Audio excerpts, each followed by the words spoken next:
breve introducción de su pensamiento en torno a este tema. Tenía la palabra, o le prometí la palabra a Mercedes, pero tuvimos que ir a una pausa. Entonces, a partir de las reflexiones del panel. Yo quería hacer dos cosas. Sí. Es verdad lo que dijo Fernando, que él se siente como con ese peso. Hay generaciones que se sienten. En la carta, el escritor Eduardo Abeña había escrito que éramos todos responsables de aquellos hechos. Y bueno, eso suscitó una discusión y yo le dije, no, yo la verdad que generacionalmente no me siento responsable, nada. claro. Empezamos todos y eso te lleva a ponerte en el lugar de todos los señores y señoras que están del otro lado y las diferentes posiciones. Y es verdad que las nuevas generaciones, que no olvidemos que los jóvenes están conminados a pagar pensiones hereditarias de terroristas y eso va a seguir y eso engrosa el gasto del Estado en un país en el que sube la hambruna y hay determinados problemas. Entonces, ¿cómo el padre de familia no se va a sentir combinado con esta realidad? También quiero contestar lo de los dos demonios. Yo he escrito artículos, yo creo que negar la teoría de los dos demonios con lo que dije de la desclasificación de los documentos de la URSS es negar la realidad. Yo sé que estamos en la época de la posverdad y hace años que nos vienen diciendo que si vos querés decir que esto en vez de un canal de televisión es una ballena, podés decir que es el lomo de la ballena. En historia y en historiografía, y te lo digo por oficio, hay cosas que son ineludibles. Yo estoy de acuerdo en la teoría de los dos demonios y se va a ir viendo en el futuro con los documentos, la de Ernesto Sábato. No la que después Néstor Kirchner mandó cambiar en el 2005 y acá hubo políticos de todos los colores que empezaron a hacer sus interpretaciones. En el 85, cuando Ernesto Sábato escribió el prólogo del informe del Nunca Más para la CONADEP, aclaró que se vivía la Guerra Fría. Y negar, yo el otro día escuchaba... Y los demonios eran Rusia por un lado, Estados Unidos por otro. Yo escuchaba a algunos historiadores negar la teoría de los dos demonios en el sentido amplio del término, y es negar la Guerra Fría, porque al día de hoy la Guerra Fría sigue imperando, y lo que pasa en Afganistán con China, que se sumó a la Guerra Fría, forma parte de lo que acabas de decir antes en el corte, del tablero de ajedrez. Entonces, minimizar el poder de los grupos terroristas latinoamericanos que fueron financiados con el fin específico de eliminar el sistema republicano es por lo menos un error histórico que solamente puede hacerse desde la anécdota. Pero volviendo, para darles lugar a ustedes, al tema de los presos de Domingo Arena, esto pasa como aquel poema famoso que se lo adjudican a Bertolt Brecht y que lo dijo un pastor belga. Vinieron un día por los comunistas y no dije nada porque no era comunista. Vinieron después por los sindicalistas. Digo, si vos caminás por la calle en un estado como el uruguayo de derecho, en el cual las leyes no son retroactivas, en los cuales no te pueden condenar por convicción, al general Dalmao, que es el único que yo conocí, no personalmente, sino por chat y del que escribí, lo condenó el juez Bomero y lo declaró en penal por convicción. Esto es lo mismo que yo diga, yo estoy convencido que vos sos culpable aunque no tenga pruebas. Eso hace que las futuras generaciones, y por eso yo digo que estamos todos presos en Domingo Arena, no tengan la certeza. Es más, estamos hablando de un referéndum por la LUC, tema que no me meto. Y en un Uruguay que se han desconocido dos referéndums, ¿vamos a volver a gastar y a juntar firmas en algo que la clase política, si no le gusta el resultado, puede cambiar? ¿Qué pensás, Alfredo, de eso último? Yo voté 2 veces en contra de la ley de impunidad o de la ley de caducidad y perdí las 2 veces. Y por lo tanto, yo acato la decisión del pueblo. La compartís o no, pero la acato. A mí eso es indiscutible. Creo que como sociedad es necesario no cargar a las nuevas generaciones con lo que estamos viviendo.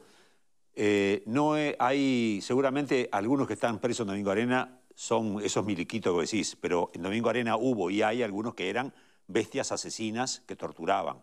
¿Tá? Algunos de los que se murieron, no eran nenes de pecho, ¿Tú sabes eran que hay un torturadores. integrante alto del MLN, a quien le decían Caruso, que hoy goza de fama? Digo, por supuesto que hay torturadores, No, pero hubo torturadores en todos lados. decir, a eso se refiere la carta. ¿También pensás que habría que haber liberado o liberar a los torturadores? Yo te cuento, yo no puedo... una ley promulgada y votada por el pueblo no es pasible de opinión. Las opiniones nunca son argumentos. Como dijo Alfredo, hay que obedecer. Acá se dictó lo que se llama ley de amnesia en Grecia, lo vuelvo a decir. Es una solución política, no jurídica. Ahora, si empezamos a ver, mis primos dejaron inválida y huérfanos a 5 chicos en el bowling porque la madre quedó en silla de ruedas y murió después de una penosa enfermedad a causa de la bomba. Entonces, si les preguntás a esos 5 chicos, te van a decir que traigan a mis primos que no estuvieron un día presos y que además cobran, uno de ellos que vive, sendas, no sé, por eso te digo, hay que sacar la pata de la anécdota, pero de la anécdota, si la sacás de toda. No puede ser que saquemos la pata de la anécdota de Burgueño o del bowling y la pongamos en cada uno de las víctimas del otro lado, porque entonces no estamos haciendo lo que está haciendo la carta, tratando de ser magnánimo con las dos partes y pacificando. Está llevando agua para tu molino. Y se podrá sacar la pata de primero y de segundo. Yo quiero decir una cosita nomás. Yo creo que si nos ponemos estrictos a la ley y de juzgar a todos los responsables, era institucional el tema de la tortura y la violación de derechos humanos, no eran individuos. Era como institución se hacía y los que no estaban de acuerdo o les daban de baja los metían presos. Esa es tu opinión. Sí. Esa es mi opinión. La opinión Entonces, yo creo, no es argumento, Alfredo. No, es mi opinión y es fuentes que han demostrado que la institucionalidad funcionaba así. Pero no importa, no voy a eso. Yo no creo que no podemos meter a los 20.000 que eran militares en aquella época, que muchos hoy tienen más de 60 años seguramente, presos. Me parece ridículo. Yo creo que había que juzgar a alguna gente que era emblemática, se juzgó y me parece que está bien. Está el tema del desaparecido por medio que no se ha resuelto y eso es una piedra en el zapato muy grande. Pero yo creo que, mira, hoy me mandó un compañero una cuestión que me emocionó, que dijo, nuestros muertos son tristeza, nunca serán bandera. Y la verdad que me dejó pensando, y es cierto, los muertos son tristeza, no tienen que ser bandera. Y creo que como sociedad tenemos que asumirlo como tristeza y tratar de que yo no quiero cargar ni a tus nietos, ni a los míos, ni a de lo que pasó, de los cuales fuimos... Hablar de la tristeza y arreglar las banderas. Yo fui responsable, Dami, yo era responsable. Yo estuve en esa época. La Guerra Fría nos empapó a todos. Y no era la república contra el terrorismo. Era dos visiones de vida. El socialismo o la democracia burguesa, el capitalismo. Era lo que estaba en lucha y ahí varía todo. Y bueno... se pagó un precio muy fuerte como sociedad, acá y en todos lados. Creo que aprendimos de que eso no lo queremos más. Bien, eso es algo en lo que podrá estar de acuerdo no solo Alfredo, Mercedes, mucha gente más. Pero no es lo mismo que decir que la justicia uruguaya no es garantista y pone presos a gente sin salvaguardar justamente sus derechos. Es que es un hecho científico, esto es ciencia dura. Si el Tratado de Roma y todos los libros de penal, que yo hice los penales igual que todo el mundo que hizo derecho, te dicen que las leyes no tienen efecto retroactivo y las es retroactiva. Te dicen que fiscales y jueces no pueden tener participación en los hechos que están juzgando y la Fiscalía se reconoce haber sido del MLN. Si se llama a 2 referéndums y se los desconoce, ¿cuántas cosas más necesitamos de violación para admitir que estamos con un problema en el Estado de Derecho? Bien. Ale, ¿alguna mirada sobre eso último? No, que el Estado de Derecho se apoya en 3 poderes libres, independientes y que da garantías. El problema de todo esto es justamente que en aquella época no había Estado de Derecho y además como dato recuerdo que el MLN fue derrotado en el 72 y la dictadura se instaló en el 73. O sea que la idea que los es importante la fecha porque la gente del MLN, los históricos fueron juzgados en democracia, antes de la dictadura, que es una cosa que no se dice. Mújica, si no hubiera habido dictadura, seguiría preso porque estaba condenado por delitos de sangre a 40 años. Y esto no es invento. Lean, porque el problema es que a veces se repite la mentira, pero esto es datos duros. ¿Entendés? Hubo mucha gente que no pagó y gente que pagó la cuarta parte. Entonces, pero esto no se trata de quién pasó peor, como los veía ayer discutir a ti y a Selva. ¿Cuál es el peor torturado? Porque vamos a entendernos, los documentos desclasificados dicen que se fueron a Cuba y a Rusia a entrenar en tortura y en lucha terrorista. No iban a jugar, a aprender ajedrez. Entonces, de los dos lados tenemos que encontrar el punto medio en el cual la sociedad uruguaya pueda dar vuelta a la página, aún admitiendo que hay dolores que son insustituibles. Pero si empezamos a atender el dolor mínimo de cada uno durante, ya va a ser 50 años del golpe de Estado.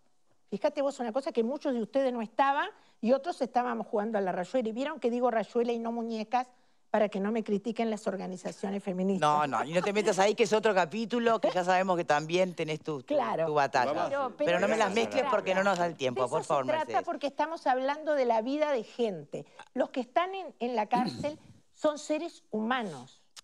Ale, habías terminado tu razonamiento. No hay mucho más. Y en cuanto a la carta, que por supuesto la leí con mucha atención y sobre la cual no tengo nada que decir, porque justamente en un Estado de Derecho las personas pueden escribir las cartas y manifestar las ideas.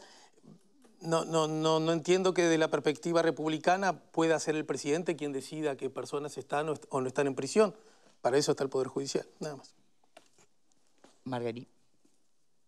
No, yo creo que mientras no se... Yo voy a insistir con el tema, más allá de toda la explicación de Mercedes sobre la teoría de los dos demonios, en el sentido más llano del término, como se ha utilizado, dice Mercedes, a partir de Néstor Kirchner, no sé, pero en el sentido vernáculo, digamos, de la teoría de los dos demonios, que hubo dos bandos que se enfrentaron, con independencia de los apoyos que tuvieran de Estados Unidos o de Rusia, o no sé cuánto. Y a mí me parece que mientras no se asuma, como no lo hace Camino, que no es partidario de la teoría de los dos demonios, mientras no se asuma que hubo dos demonios, es muy difícil, porque va a haber una parte que va a seguir defendiendo a un sector y hay otra parte que va a defender a otro.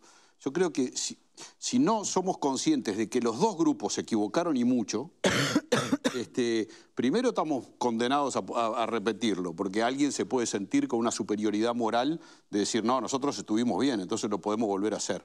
Yo creo que en los dos casos hubo errores y que deberían ser asumidos. Lo primero que se debería asumir son los errores del pasado para empezar a poner un punto de partida, decir, bueno, se equivocaron los dos, se equivocaron mucho los dos. Después está el otro tema, yo me acuerdo de Tabaré Vázquez diciendo, a veces los pueblos se equivocan, y creo que no hay prueba más de soberbia que esa, ¿no? Y de postura antirrepublicana y antidemocrática, pensar que uno le puede enmendar la plana al pueblo, que es lo que hizo el Frente Amplio en su momento.